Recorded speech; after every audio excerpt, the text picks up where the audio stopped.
This is Toole Time Real Estate Radio on WWDB 860 AM. I'm Tom Toole. She's Sarah Tymon, and we all work at the Tom Toole Sales Group at RE/MAX Mainline, the number one RE/MAX team in Pennsylvania since 2018. And we are streaming live on YouTube here. We're going to be covering the post-election and Federal Reserve meeting. We're going to be talking about Zillow possibly being the national MLS and go over some business planning practices for agents. So if you like what you hear, you get some value out of this, make sure to subscribe to the channel, hit the bell for notifications, and if you want to schedule a call with our team, and Sarah specifically, you can do that with the link in the comments. So, Sarah, we got a lot of election talk last week. It was a whole thing. I think a lot of people are just glad it's over. Sure. And then the Federal Reserve met like right afterwards. So there was a lot of financial news that came out. So what I wanted to talk about is what the new presidency and what the Jerome Powell meeting with the Federal Reserve, what that might mean for the market. So what's your take after the Fed cut the key interest rate 25 basis points? What do you think about some of these policies that are be floating around? There's a lot to go over here. Let's talk about the Fed first. What do you think the Fed rate cut means? Yeah, I mean, I think that's what everybody was kind of expecting. And if they had not cut it, I think it would have been pretty surprising. So I think that kind of fell in line with what we were kind of anticipating there. And I think the hope is to still have another one. So we're hoping, and that's the projections, right? We're going to see another 50 basis point decrease in December. Right now, there's a 68% chance, I think, according to CME Group. So how do you think that's going to affect rates? We did see rates tick down to just below 7%, which to me is a good thing. That was the first time they were there for a couple weeks. I mean, are you feeling that there's some more optimism in the market now that we're past all this nonsense? Yeah, I think so. I think just with the fact that the election is over, people kind of want to just move on. And, you know, with expecting another rate cut and then just for what the predictions were from all of the different like experts out there, which again, they revise them all the time. But, you know, I don't see any like drastic drop. But I think that we're going to see that like, you know, little tick down and kind of just stability. Well, and I think that's what a lot of people thought was going to happen anyway. And if you look at some of this data here, it looks like the housing market almost took like a week off during the election. And it was, you know, I mean, it was a big election. I think it obviously took up a lot of bandwidth for a lot of people. So I tend to agree with you there. I don't think anything the Fed said was that groundbreaking at their news conference last week. I did want to touch on some of these policy proposals because there's a couple different ideas here that President-elect, former President Donald Trump has. The first was increasing housing supply through federal lands. We don't really have a lot of federal lands in the Northeast, so I don't think that's going to help us too much. Reducing regulations with home builders. They talked about supporting first-time home buyers in the form of tax credits, and then lower mortgage rates. I don't know how you do that. I mean, I would love lower mortgage rates. Like, I don't know about you, but so what do you think of some of these ideas that have been floated out? I don't even want to call them a plan because there's nothing specific. We talked about that on the show here, that both candidates really didn't have anything specific around housing. Right. Like these kind of seem like he just made like headline statements, but without, again, any plan for how they would actually happen and what that would mean. And I think for, a lot of these things, like if you do one thing, there's a trickle down effect and it affects other areas and other elements that all kind of go into play here. So I think you need, like some ideas sound good, but you need to actually have the plan for how it's going to come into place. Because in some of these cases, some things could probably end up doing more harm than good. Yeah, I agree with you there. I mean, I look like federal lands. I think that could help a lot of people when you look at like where the federal lands are. It's typically like in the Midwest and the West and the South.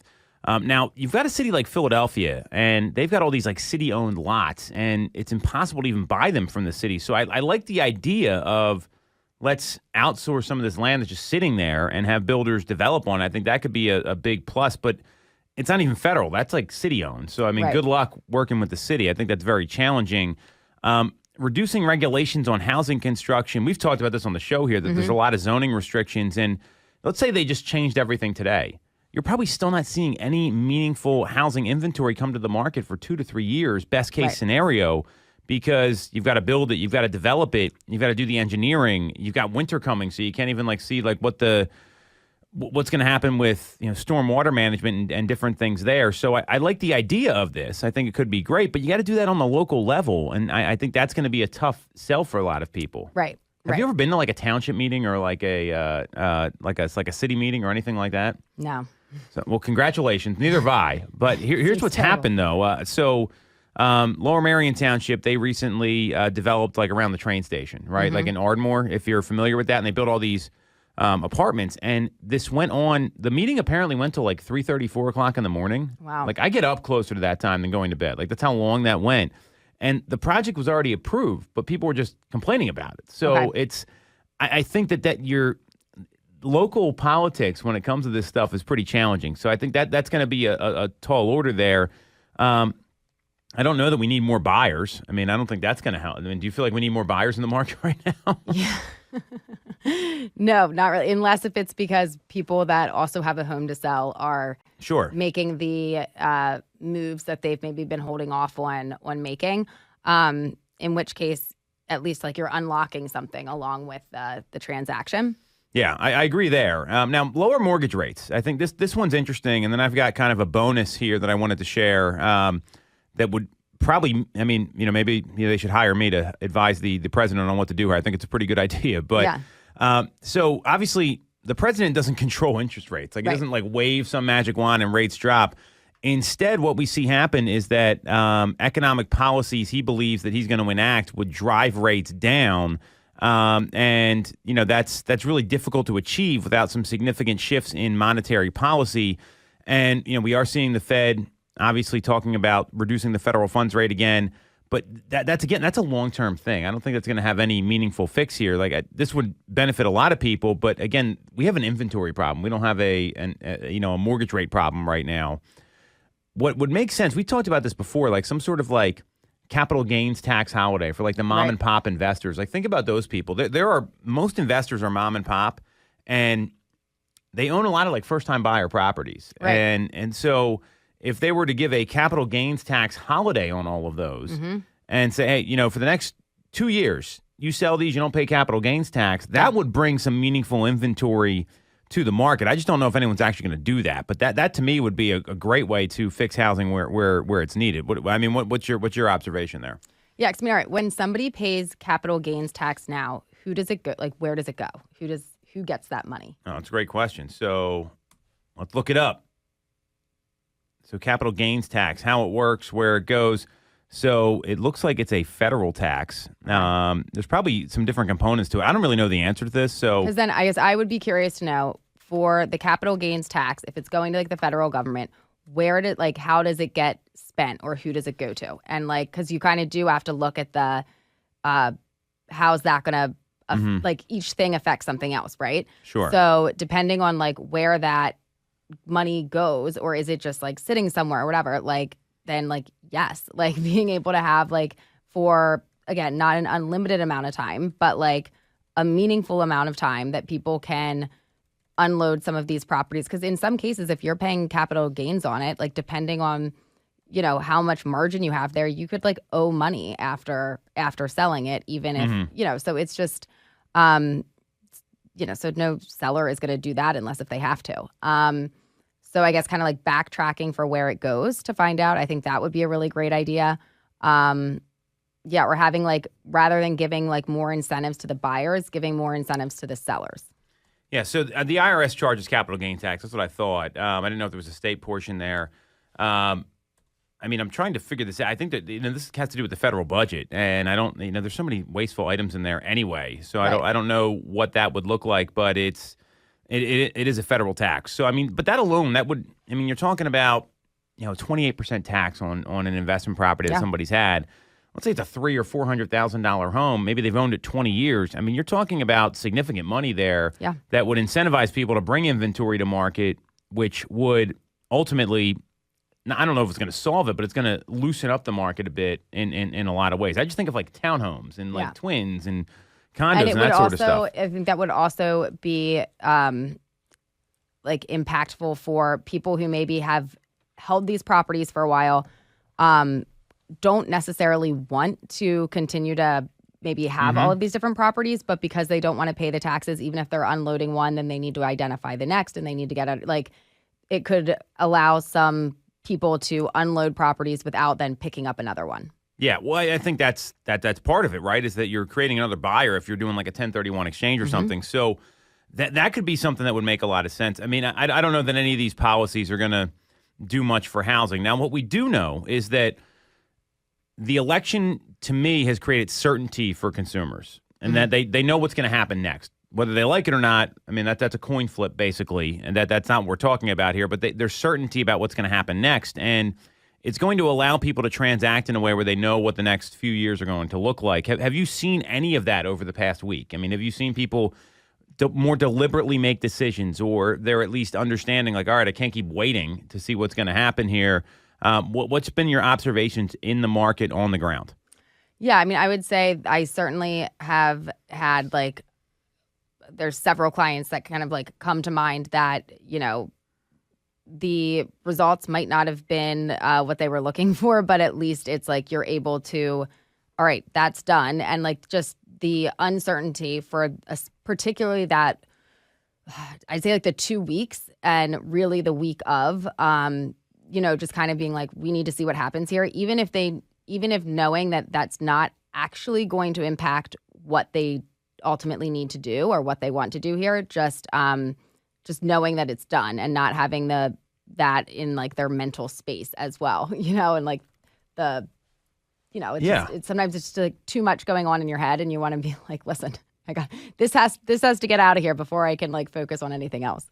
Well, that I agree with. And I think, you know, what's going to happen here is that, I mean, this is the 6th election cycle I've been through. So, I mean, there's been various different parties that have won. So whatever people are thinking, there's always going to be a good portion of the population that's not happy with the result. But their kids keep growing. You know, people, you know, they keep getting married. They keep getting divorced. They get relocated. They have death in their family. All these things are going to happen. And now and even if you look at like what happened with the market last week, I think everyone was just kind of waiting. And if you look at the housing market tracker from Housing Wire that Logan Mohtashami puts together, we saw he basically said that the inventory dropped noticeably on election week. We saw the number of homes inventory fell by about 14,000 properties. We saw that rise, you know, by a few hundred homes the previous year. I think a lot of people just paused everything, and then afterwards we saw the Dow Jones rally.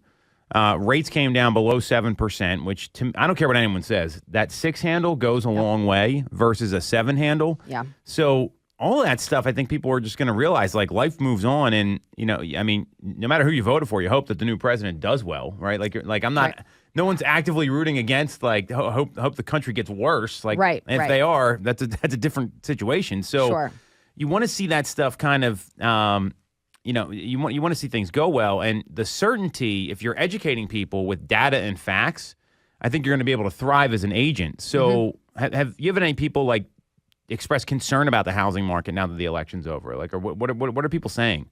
No, I mean, I had a lot of questions leading up to, and I guess even right after the election for, what does this mean? You know, and in most cases, well, you know, you look at, like you were just saying, all of the past elections and kind of how things played out from there, and just letting them know this is where it's at. And regardless of who, you know, won the election, it still trends the same way. And it takes a long time for policies and different things to get implemented. So, you know, if you need to do something within the next year, you're kind of in that area of like, you just have to move forward and do it. I agree there. And if you are going to take this certainty to a level of, hey, I'm just doing this, I'm not going to try to forecast the next 6-12 months, there's probably some opportunity for you because most sellers got to go buy a home, right? That's how it works. Well, we're seeing inventories up a little over 11% in the greater Philadelphia area through October. That doesn't account for what happened so far this month. And all the predictions, 9 out of the past 11 elections, we've seen inventory jump up and the number of homes have jumped up. I mean, the homes that sold, I shouldn't say inventory. The number of home sales have jumped up. And 7 out of the past 8, we've seen prices go up after the election. So it hasn't been a bad thing. The only time it didn't was the 2008 crash, which was horrible for everybody. So if you're a seller, hey, the market's going to probably still continue to chug along. And if you're a buyer, hey, there might be more options out there for you right now. Right. And prices are going to go up. So if you continue to wait, Yep. that may be a challenge. So I think that's what you really want to be communicating as an agent. And even if you look at the consumer housing sentiment, it moved higher in October. So the HPSI, it's one of these. It comes from Fannie Mae. It's the Fannie Mae Home Purchase Sentiment Index. Recorded a notable increase of 0.7 of a point in October, bringing it to 74.6, the highest level since February of 2022. So when you look at that, I mean, that's right before rates started to really like jump up a lot. So that's very encouraging. And if you look at this chart here, I mean, it went from 2020, it was obviously a lot higher, and you're getting close to early 2020 levels after the market opened back up. So Yeah. and that's a 9.7 point increase year over year. So if there's optimism out there, I would argue, and you're thinking about moving, you need to start planning right now. So what kind of conversations are you having with the folks that are like, hey, I'm thinking next year, tell me more? Because that's you hear that every year. Oh, yeah. Between now and the end of the year. I mean, I know yesterday I had a buyer consultation with first-time buyers who, we were talking and they had said our lease goes until mid-March. Like maybe it's way too soon to like start talking. And I was like, no, this is the perfect time to start talking. Good advice. So we met, ran through everything, just like how it works, what the steps are, what to do first. And that way, when the right home comes up, we're in a position to be able to go out and take a look, and everything's been explained, and there aren't any big surprises there.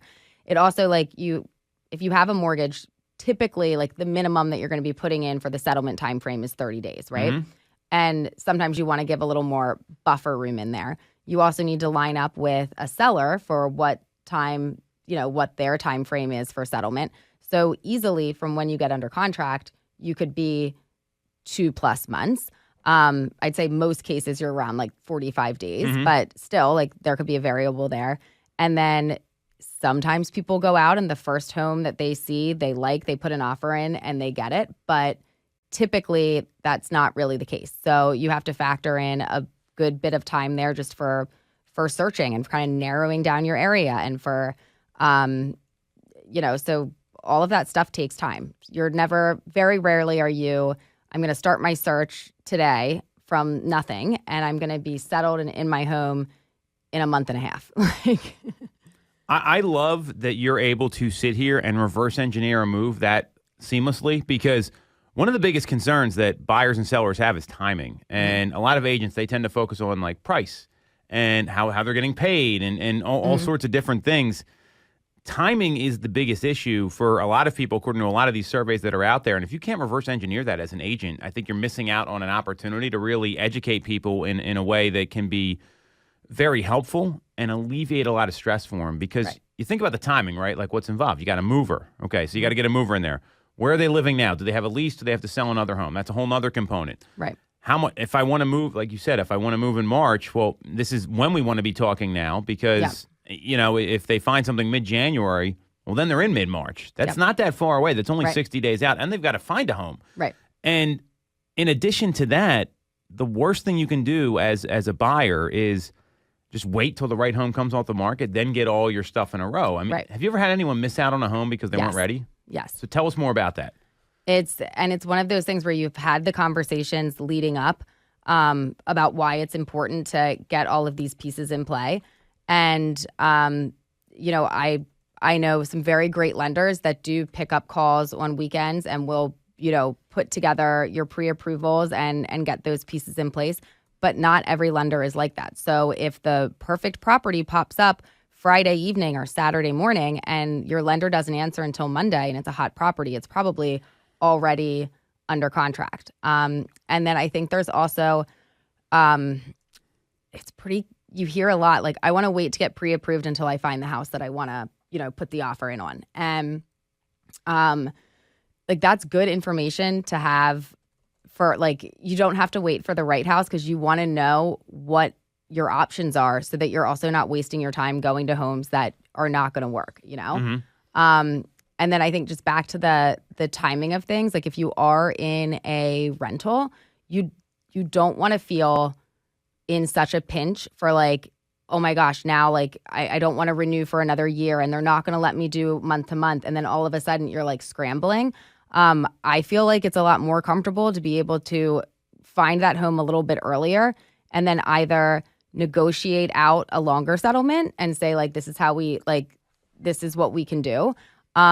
Or then have that conversation with your landlord or from whoever you're renting from of like, can I get out early? And maybe you'd be better off having to pay some type of penalty to break the lease sooner, but you found the home that you want and you were able to like not feel in just like, oh my God, I just have to get something, you know? It's so important to have these conversations up front, and a lot of agents, and I think these new laws, they're not laws, they're rules from NAR, with having to enter into an agreement before you go tour a home. I think it's going to actually help people get that information up front in a lot more cases, because I've heard nightmare stories where, we saw a home we wanted, we didn't know what to do. No one told us. And that's a mistake that most agents make. They just put you in the car, they show you around, and there's a lot of stuff to navigate here with all this economic data we're talking about. I mean, we're actually in a good spot, I believe, because the Fed looks like we kind of know what they're going to do next. Looks like rates are going to be gradually, coming down maybe mid-sixes by the first quarter, so not anything too dramatic from where we are right now. I was seeing rate quotes like 6 7/8 today. Chairman Powell said that his opening statement was the committee judges the risks to achieving its employment and inflation goals are roughly in balance because they have that dual mandate, which is great. The economic outlook is uncertain, and the committee is attentive to the risks on both sides of its dual mandate. People kind of know what to expect here. And, I think that the important thing to realize, too, is that Donald Trump appointed Jerome Powell. So I don't think he's going to just throw him out of – first of all, he can't do that, and it's against the law. Jerome Powell actually was asked that question at the press conference. But the point is that we kind of know what's coming next, and this certainty now is going to help people maybe transact a little more clearly, because we're not going to be seeing 3% rates again. Inventory is starting to come up, and that's where, having these kind of meetings like you're having with people that say, I'm looking at Q1. Now, if I was an agent, I'd want to just meet as many new people as possible these next 50 days or whatever it is, 48 days. And whether they transact now or not, that's not the point. This is a great time where people have a little more time off. You can get in front of them, and it's way easier to plan. And if I'm a consumer, I want to just have everything ready to go. Right. Because you never know when that opportunity is going to come up. Or the flip side is, for a seller, historically, Q1 is a very busy time for sellers, and you can kind of beat some of that competition. So the certainty post-election, no matter who you voted for, whatever you were hoping would happen, we're past it now, and the certainty should lead you to better decision-making. Right. Great place to break it, Sarah. So we're going to take a quick break. We're going to come right back. We are going to be talking about Robert Refkin. They had the big NAR conference in Boston. I was invited to it, didn't go. Shocker there. And he floated out that Zillow might be the new national MLS. So we're going to talk about it next on Toole Time Real Estate Radio on WWDB 860 AM. When you're getting a mortgage, you shouldn't have to sacrifice great service just to get a great rate. At Mortgage America, we've been lending with this philosophy for over 35 years. We have access to great low rates without the complications and delays of big or online banks. We're a local Pennsylvania lender with loan officers that you can actually meet. As PHFA's #1 lender, we specialize in all residential mortgage programs, including first-time buyer programs and low down payment options. For your free pre-approval, call us at 610-439-8000 or apply online at mymortgageamerica.com. Mortgage America is an equal housing lender, MLS 128. For the best local mortgage service and great rates on your money, look no further than Mortgage America. We've been operating in the greater Philadelphia area for 40 years with a focus on smooth, easy access to home purchasing. Whether you're a first-time buyer, upsizing or downsizing, or just refinancing, we have programs for you. We also have closing cost assistance programs and access to subsidized interest rates. Pre-approval is free, no costs or commitments. To learn more, visit our website at mymortgageamerica.com or give us a call at 610-439-8000. We always have a person available to take your call with around-the-clock human service. Purchase your home with the personalized local service you find at Mortgage America. Mortgage America is an equal housing lender, NMLS 128501. The Tom Toole Sales Group is the #1 RE/MAX team in Pennsylvania with over $165 million in volume for 2021. I'm Tom Toole, and our team has achieved that kind of success by being a great place to work with and to work for. No one knows Greater Philly better than we do. We know real estate, but more importantly, we're real people. We hire the best agents and we give them all the tools to succeed. Even our brand new agents sell 17 to 24 homes a year because our team delivers the best experience in real estate. Teams deliver a better experience than individuals, and we're a top 1% real estate team in the country. We call it AAA service. We're your advocate, ally, and advisor. Because this isn't a transaction to us. It's a relationship. If you're buying or selling a home, call the Tom Toole Sales Group at RE/MAX main line at 610-692-6976 or visit tomtoole.com. That's tomtoole.com. Sell your home for more, and remember the real estate golden rule. You always get more when you work with Tom Toole. Have you considered a career in real estate? Do you want control over your income? Whether you have a license or not, call us today at 610-692-6976 or visit tomtoole.com. Join our team, the Tom Toole Sales Group at RE/MAX main line.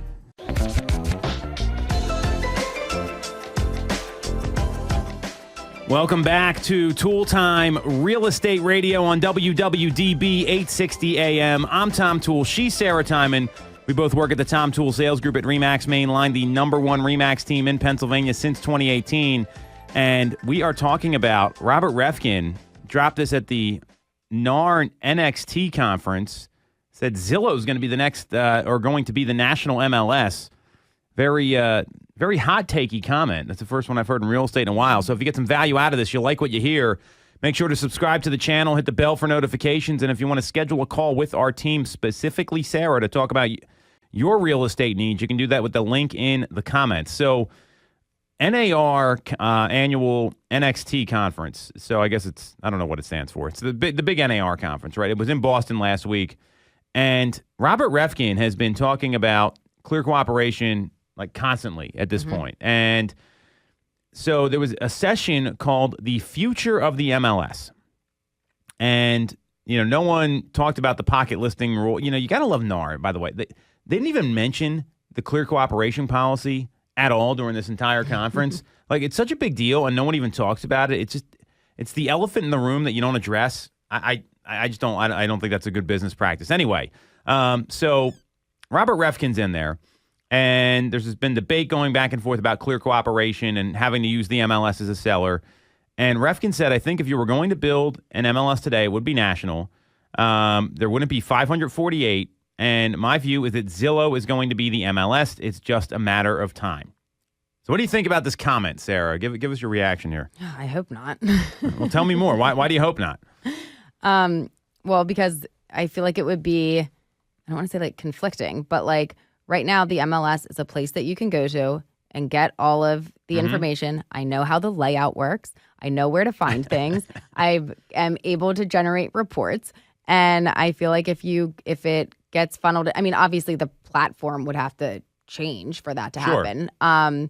But I don't know. And then they also would I feel like they're tracking everything. So they would be like looking at everything that you're doing. And if you're like researching a property and running comps for like the sale for it, if you're like, trying to get a listing, I don't know. I feel like they'd suddenly reach out to I don't know. I feel like they'd slip in and just try and like take advantage of your searches and what you're doing. Well, they are tracking everything. I can confirm this is happening. Why I don't totally agree with this is that Zillow's a licensed brokerage. So I mean, obviously there's like a conflict of interest there for them to be the national MLS. I guess the point is what he's saying is that Zillow's got a brilliant strategy. He had a lot of nice things to say about Zillow, and Zillow's a great piece of business to have in your corner if you're doing other things. I think is that fair to say? Yeah. So they became a broker in every state without having office space, without having agents. They were able to get all the listings through the IDX feed. Obviously, they've got their Flex accounts. We're a Flex partner, full disclosure. And they went on and he explained all these things. So then Zillow's chief industry development officer, Errol Samuelson, who I got to meet a couple times, see him speak, very smart guy. He didn't respond. He didn't say anything. And but they did say at its essence, the reason the MLS is so important is that it is an unbiased, open, two-sided marketplace where there's equal access to information. This is what Samuelson said before the Zillow hot take that Robert Refkin delivered. It's a fair level playing field. Everyone has the same opportunity to see the same data. I think the MLS is one of the things that makes the U.S. real estate market so vibrant and so efficient. And I mean, most countries don't have an MLS, so I think that's actually a good point there. And so, I mean, what do you think about these is Zillow angling to do that? You've got these other MLSs that they're companies, they've got CEOs. I mean, this is a very tumultuous time for an MLS, especially with compensation being dropped off of it. Yeah, I mean, I think like Zillow is always thinking of their next, what's coming up next for them. And I mean, from just for a business standpoint, like that's important. You should always be thinking about how to grow and how to pivot and what to do next. I think Zillow's great for just consumers who want to be able to. It's a great way to go on and search properties and look things up and get pieces of information. And but just from the on the other side of it as an agent, I feel like having a separate platform that you go to is pretty important. Well, that I agree with. I think there's got to, because it'd be like going to another brokerage's website and saying, hey, here's the be all end all. Here's what happens with Zillow, by the way. Property taxes are wrong on there all the time. Some of the listing statuses aren't correct. There's errors that happen. So it's not that real time database that Errol Samuelson talks about. And I think it's this is one of those hot take comments. I mean, I don't know that would actually be what would happen here because they are a brokerage in all those states. I'd imagine they have to turn their broker licenses over or something, which would ruin their business model because then they can't collect referral fees off Flex Partners and everyone else. Right. So I don't know if that's one thing.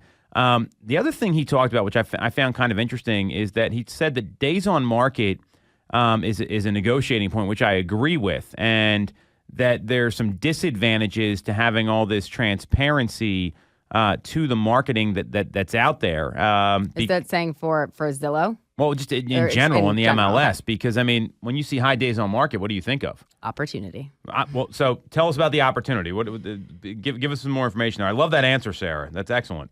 Yeah, so typically if I see high days on market, one of the first things I do is I look at the history and I see, has it gone under contract at any point in there and then come back to the market? Has that happened more than once? Then, reaching out to the listing agent to find out, have offers come in that they've rejected, because high days on market, if there's no price adjustments, does not mean that you're going to be able to get in and get it at a lower number. They may be sticking firm to whatever number it is that they have listed there. So it's kind of important to find out, have they rejected other things that came in lower, just so you kind of know where the seller's at. Now, at the same time, as time goes on, an offer that maybe they had rejected 2 months ago would be acceptable to them because they're still carrying the cost of the property. Sure. Things could have changed. So you kind of want to get a full picture there. But typically, if you've got higher days on market, you're either going to be able to negotiate out some additional terms, maybe get some of those other inspections in, or kind of work with price. So I think that's really well said. Now, what consumers usually think is there's something wrong with the house. They're like, what's wrong with this place? It's been on the market 18 days, and which is incredible to think that's the number, but that's really the number that we look at because the median days on market is 11 right now. So, and what Robert Refkin's saying here is that it becomes a negotiating point in other countries. Like in Australia, sellers don't have negative statistics posted next to their listings on the most popular listing site, and the listing agent attribution is prominent. So what they're saying is that it's not every country is built the same as the U.S. I look at this as a positive. I want to know everything, right. And we're in this data age here. I mean, I don't think you can look at some countries and say this is better than that, because home sellers and buyers, they want to know all the information. And right. We've seen homes that have been on the market a good amount of time. They still sell for full price anyway, or sometimes even above. So I don't totally agree with that. And then he goes on to talk about mandatory submission. We've talked about this at length here. So I don't want to go too much into that. Now, what I found more interesting was that the people at NXT, they didn't even bring up this clear cooperation rule. And they said, here, you want to hear why, Sarah? Yes. So at the end of the committee meeting, a staffer read out the question from the audience. Why aren't we talking about clear cooperation? Everyone's talking about clear cooperation, but we're not talking about it. And here was the response. We're not moving forward with a recommendation, so what would be the point of that?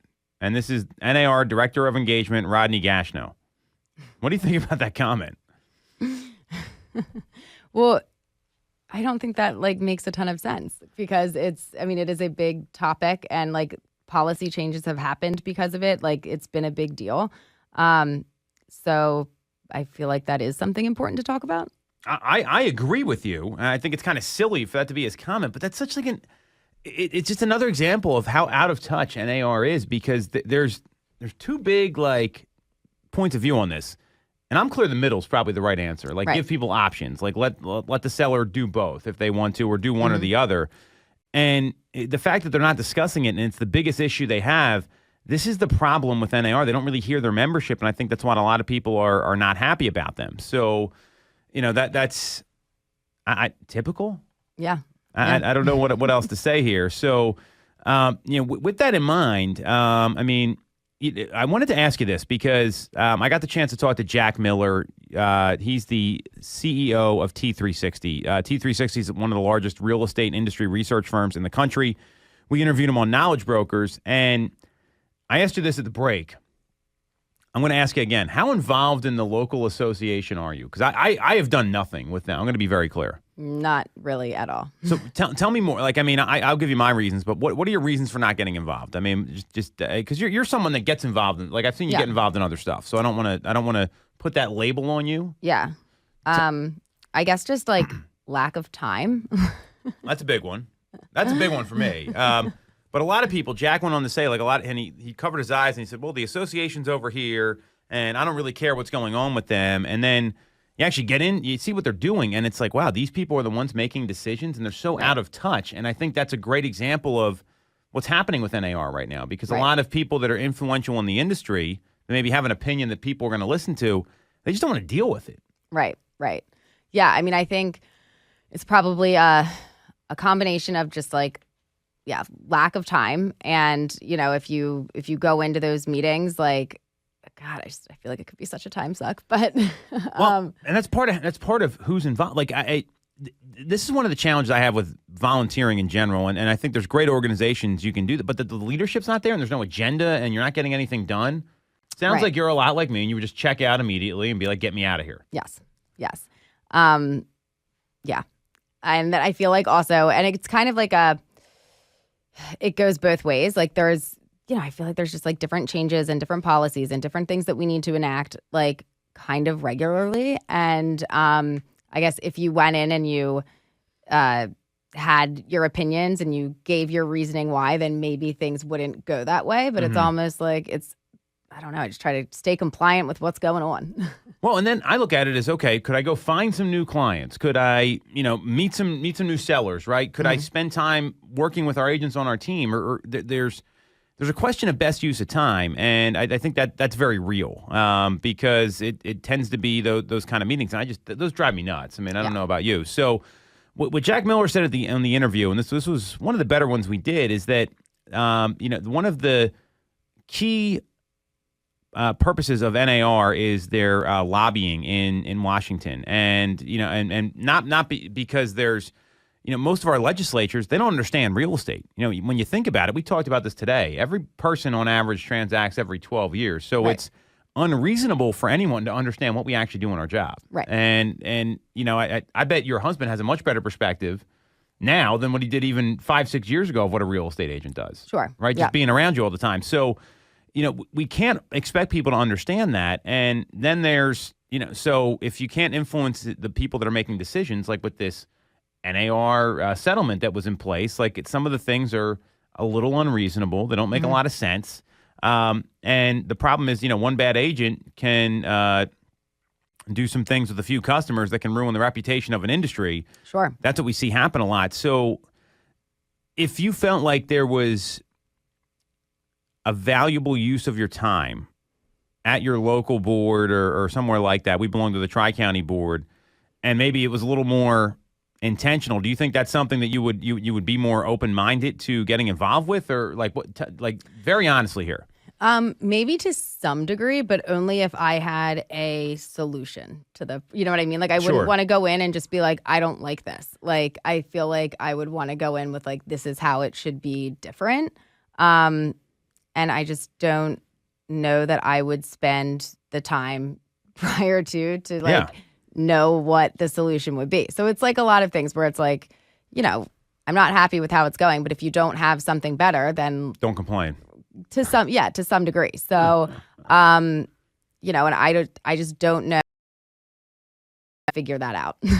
Well, and you're not alone, right? So what Jack said was that a lot of the professionals, the busy agents, they've turned a blind eye, like I said, and it's easy to do. And a lot of people are like, hey, I'm running a business. Like, we got families, right? There's other things. There's only time for so much, right? And then, I don't have the time to get involved. Now, his argument is, why are we letting the lunatics run the asylum? We need to have qualified people. We need to have better people that are advocating for good business changes, which I can see that side of it too, because you look at some of these like rules, like you look at clear cooperation. That's obviously someone came up with that. And it seems like most people just don't like the rule one way or the other. I mean, there's probably a middle ground there. So he's not saying give up all your time to the association, but check and see how you can help, because it's now a bigger issue and the consumer's involved. And you might be surprised if you start showing up who's making the decisions at the association, which, that was kind of a wake up call to me. So I think there's some validity to that. It's made me at least think twice about it. I don't know what's going to happen from it, but I definitely have thought twice about it. And I think that's kind of what we're seeing here with these conferences that are happening. It's like, we're just going to keep ignoring it, but everyone's talking about it. But to your point, no one's doing anything. So, with that in mind, I mean, we have this claim by Robert Refkin that Zillow is going to be the new MLS. We've got Jack's opinion on this, that the right people aren't running these organizations. NAR is kind of ignoring it. What do you think happens with MLSs? Are they going to have to reinvent themselves? Because now there's not that compensation offer in there. Right. I think until it would take time for something else to come along or for like a change to happen. So like what's going to happen in a few years, who knows? But in like there needs to be a platform there where agents can go, get the information that they need, see all like, and have like a full scope of really everything, like data, what's on the market, what's going on, right? So unless if something else comes out that does all of those things, like I think there is a place for the MLS. And I think, even if, compensation isn't posted on there, certainly that was a big key piece of it before, because that also was binding, right? So if it was posted in the MLS, it was binding. But there's a lot of other things in the MLS besides that I wouldn't be able to run my business today if the MLS just went away. Yeah, and I agree with that. And if the information on the MLS is pretty powerful. Now we do like trainings around this stuff. I would imagine 95% of agents have no idea what you can do with the MLS. Sure. Is that fair to say? I mean, so like there's market data you can get. There's ways to reverse prospect buyers. Now, not every MLS is like that. Bright MLS, our local MLS happens to be that way. There's so many different tools that are out there just to analyze statistics and be able to communicate about the market. And if MLSs were to reinvent themselves and here's how we can keep people up to date about what's for sale. Like they used to have the MLS book, like that would be totally outdated by the time it was printed because things were selling. So, if the MLSs were to go to brokers and say like, how can we help you and really partner with them, I think that could be a lot more valuable than what they're doing now, which is basically telling them what to do and making up rules as they go. Right. So, both of these organizations, and both meaning all the MLSs, we'll just group them as one, and NAR, I think that they could do a lot here to get back to why they were founded in the first place, and it would probably help real estate agents feel a little more aligned with them, especially in light of this conference here and everything that's going on. And Zillow being the MLS is probably not good for anybody. They're a broker. It would be a clear conflict of interest. They're a broker in every single state. So interesting stuff here. We're going to take a quick break. We're going to come back. We got a few minutes left here, and we are going to be talking about business planning season because it is November 12th. And if you don't know what your plan is for next year, you better get on it quick because the year is almost over. Next on Toole Time Real Estate Radio on WWDB AM. You shouldn't have to deal with all the red tape when getting your mortgage from a big or online bank. At Mortgage America, we have access to big bank money, but with the personalized and detailed service of a local bank. We are here in your community and ready to serve with fast settlements, low down payment options, and first-time homebuyer programs. Pre-approval is free, no costs or commitments. For more information, visit our website at mymortgageamerica.com or give us a call at 610-439-8000. Mortgage America is an equal housing lender. NMLS 128501. I'm Tom Toole of the Tom Toole Sales Group at RE/MAX Main Line. If you're thinking of becoming a real estate agent in the greater Philly area, I have a special offer for you. Our team did $165 million of volume in 2021, making us the #1 RE/MAX team in Pennsylvania and a top 1% team nationally. Our agents love us because we offer them a successful career, a great life, and an unbeatable culture. Agents who've been with us for at least a year average 30-plus sales. Even our brand new agents average 17 to 24 sales a year. We offer proven systems and expert training. We help you set more appointments and sell more houses. Now here's the offer. If you don't have a real estate license yet, we offer real estate scholarships so you can get one for free. Check it out at realestatescholarshipprogram.com or visit the Tom Toole Sales Group at RE/MAX Mainline at tomtoole.com. That's tomtoole.com. Get more out of your real estate career, and remember the real estate golden rule. You always get more when you work with Tom Toole. Have you considered a career in real estate? Do you want control over your income? Whether you have a license or not, call us today at 610-692-6976 or visit tomtoole.com. Join our team, the Tom Toole Sales Group at RE/MAX Main Line.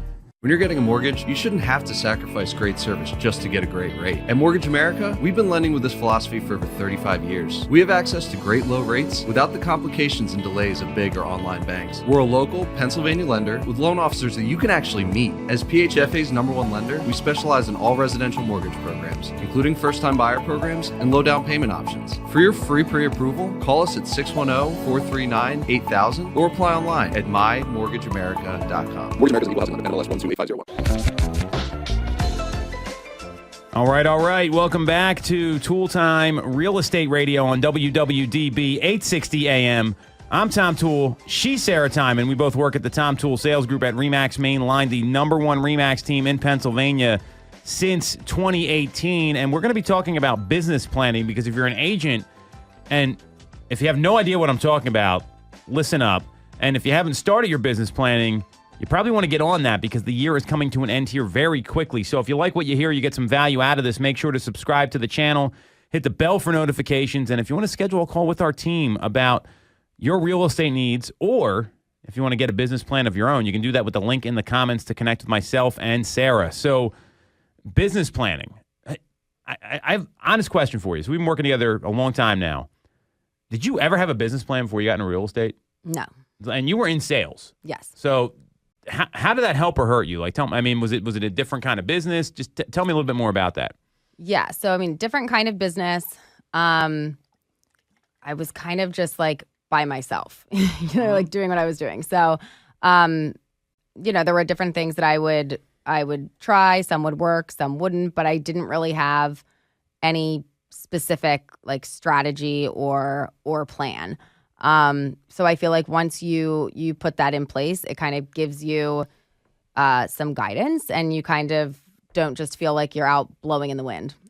I appreciate that. And I think it shows you it's not just real estate. Like most industries, they do a horrible job with business planning for salespeople. So some of the basics of a business plan, I got 4 things everyone should know about these and tell me if you agree or disagree once I get done. So it needs to be in writing. Mm-hmm. You got to have it up and visual and be reminded about it daily. Otherwise, you're not going to do it. Right. Declare it to others. This doesn't mean like other people you work with. It could be your spouse, your significant other. Maybe it's like your kids, right? There's a lot of different people you can talk about with a business plan, and you can adjust it at any time. And that's really kind of step 1. So anything there I missed or you want to add in, Sarah? Yeah, no, I think those are all they're all like important. If you don't have it where you can access it, if you're not looking at it, it's easy to just kind of put it in the back of your mind. Well, I don't even think it's the back of your mind. I think what happens is people do these things and they blow the dust off in April and they're like, well, I haven't done any of this in the past 5 months. And that's why having those visual reminders is really important. So with a plan, we came up with a plan for you and your business, and I think it's specific to you. But what did you like about that? What were some of the misconceptions you had about business planning before we sat down and started doing this on a regular basis? I don't know that I really had a ton of misconceptions about it prior to, I just didn't really do it and I didn't really know anything about it. It's not really something I thought about. So when we did it the first time when I started here and was in real estate, it was was good. It gave you an idea, but I think that a lot of stuff was boiling down to things that I was going to try to do, but knew that I may or may not actually follow through with. So it was like a test versus something you knew you could commit to. Right. So what do you know now that maybe you didn't know 4 or 5 years ago about business planning? Because like we sat down and went over your plan. I love your plan, by the way, because it's very simple. So simple. In the best ways, because it shouldn't be complicated. Right. Like, all right, what do I got to do today? Because so many people, you ever see that person walking around, they're like, oh, here's my plan today, and they got like 5 pages of stuff they need to get done? Yeah. Odds are they're not getting that done. Right. And it doesn't, and a lot of it might be busy work instead of productive work. Right. Yeah. So we really just boiled it down to a couple of things that you can do each day, and it will not take up your entire day. Because you also don't want it to be where you're doing like so many things, but then don't have time to like follow through with anything. Mm-hmm. So just kind of, hey, like, and keep track of it and hit it, and you can hammer these like tasks, if you will, off relatively quickly, and then still have, if you focus on it and do it, and then still have time to do all the other things that is like the follow through and going to the appointments and generating more people. Well, there's this thing called the whirlwind, right? This is probably, I don't know if you know the like where this comes from, but it's like all the stuff you got to do to keep your business going, right? Mm-hmm. So it's returning client calls, going on showings, going on appointments, and you need to go on appointments to sell houses. That's the number one indicator. You can't just blow that off, but at the same time, you see people, they prioritize everything, and then they don't try to bring in new people to meet with, which I think is usually the gap. So if I was coming up with a business plan, I'll give you 3 quick tips here. 1, know how many people you want to talk to every day, know how many new people you want to meet, and make sure your calendar is time blocked so you can manage all these tasks. That's pretty much sums up your plan. Pretty much. That's why she's going to have a big 2025. So if you want to follow Sarah, she's at Ty_Ty_Time on Instagram. You can follow me at Tom Toole 3RD, and we are streaming live every single week on YouTube. If you want to schedule a call with us to talk about your real estate needs, do that with the link in the comments, and we'll see you next week on WWDB 860 AM.